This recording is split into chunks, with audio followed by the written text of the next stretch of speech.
वाराणसी प्रधानमंत्री के संसदीय क्षेत्र में हैं और हमारे साथ पार्षद प्रतिनिधि वार्ड 55 के गोविंद शर्मा जी हैं। गोविंद जी, ये बताइए कि इस बार लोलार्क छठी पर यहाँ क्या हुआ? देखिए, हिंदू परंपरा के अनुसार जो लोलार्क छठ का स्नान होता है वो स्नान होना चाहिए था। प्रशासन की लापरवाही ये कही जाए कि कोरोना तो एक बहाना है। जिस तरह हम यह बता दें, हिंदू होना आसान है और सनातनी होना बड़ा कठिन है।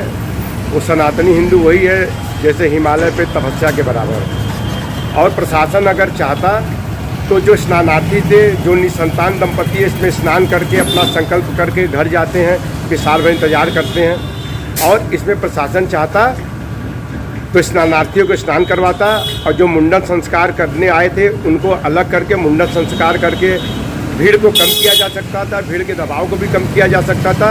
दो चीज़ें होती है, अगर सरकार के नुमाइंदगी करने वाले अफसर अगर यहाँ बैठते, हम लोग के साथ मीटिंग करते, तो ज़रूर कोई ना कोई रास्ता हम लोग निकालते हैं। क्योंकि आस्था और धर्म की नगरी है बनारस, धर्म की राजधानी है बनारस। क्योंकि हमारे जो आस्थावान जो स्नानार्थी थे, कहीं ना कहीं उनकी आस्था में चोट आई है, इसका भरपाई करना बड़ा मुश्किल है। और हम लोग चाहते तो नागरिक सुरक्षा, पुलिस प्रशासन और स्थानीय जनता की मदद से स्नानार्थियों की भीड़ अलग करते और मुंडन संस्कार का भीड़ अलग करके हम लोग डाइवर्ट करके स्नानार्थियों को स्नान करवा देते। मुंडन संस्कार का हम लोग कार्यक्रम करवा के संपन्न हो जाता। जब भीड़ कम हो जाता तो निश्चित रूप से सारी व्यवस्था अच्छी तरह से की जा सकती थी। स्नानार्थी जो आए थे उसमें बहुत सारे ऐसे जितने स्नान करने वाले आते हैं उसमें दो तरह के लोग होते हैं। एक स्नान करने आते हैं जो अपने संतान के संकल्प के लिए आते हैं, दूसरा जिनको संतान हो जाता है मुंडन संस्कार के लिए आते हैं, वो पूड़ी और हलवा बनाते हैं। तो उनका पूड़ी हलवा बनाने के लिए 80 घाट से भदैनी घाट पे व्यवस्था किया जा सकता था।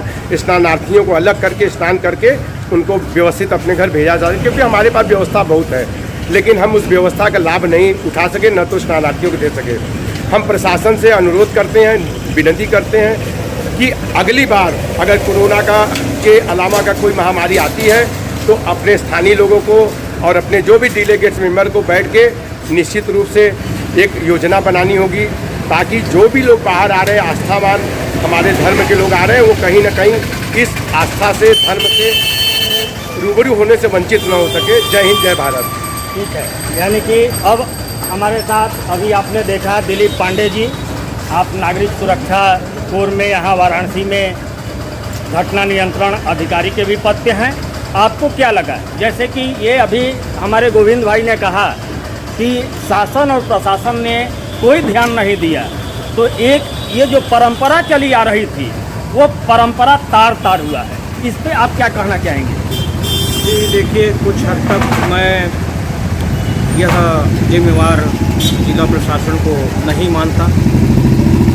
निसंदेह जो है ये कोरोना काल में जो है यह हमारे जो दूर दराज ग्रामीण अंचलों से स्थानीय एवं शहरी अंचलों से पुत्र रत्न की प्राप्ति की मनोकामनाएं लेकर के आते हैं। यह परंपरा विगत कई वर्षों से चली आ रही है, मैं इसका पसंद करता हूँ। लेकिन साथ में यह भी कहना चाहता हूँ कि हमारे जो स्थानीय और दूर दराज से ग्रामीण आए थे उनकी सुरक्षा व्यवस्था और कोरोना काल में एक दूसरे से लोग ग्रसित न हो, इसका बात हमारी स्थानीय जिला प्रशासन ने दिया है। हम जहाँ यह बात करते हैं कि इसके कार्य की पूर्व, जैसा भी हमारे स्थानीय पार्षद प्रतिनिधि श्री गोविंद शर्मा जी ने कहा कि ये ऐसा होना चाहिए था, तो निसंदेह इस पे विचार किया जाएगा आगे। लेकिन हाँ, हम ये कह सकते हैं कि यह परंपरा नहीं टूटी है, यह परंपरा आगे भी बनी रहेगी और इसमें जिला प्रशासन का सहयोग लोगों को मिलेगा। हाँ, यह महामारी जो है पुनः ना है।